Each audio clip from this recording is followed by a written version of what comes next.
আল্লাহ তুমি আমার গুনাহগার উম্মতকে বাঁচাও। এই দুনিয়ার বুকে রব্বুল আলামিন সব নবীকে একটা করে দাওয়া মুস্তাজাবা দিয়েছেন, মানে যে দোয়া করলে কবুল হয়ে যায় সাথে সাথেই। দুনিয়ার সব নবীরা ওই দোয়াটা দুনিয়ায় করে ফেলেছে।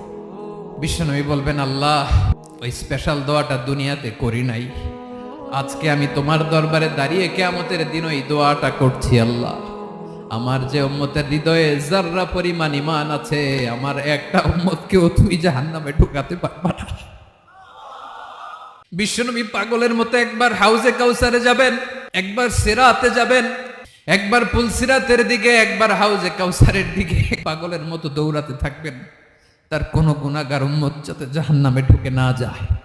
উম্মতি বিশ্বনবী আমার জন্য কাঁদবেন, আপনার জন্য কাঁদবেন, আমাদের জন্য সেদিন কেঁদে কেঁদে জাহান্নামের দরজায় দাঁড়িয়ে আমাদেরকে টেনে টেনে জান্নাতে ঢুকাবেন।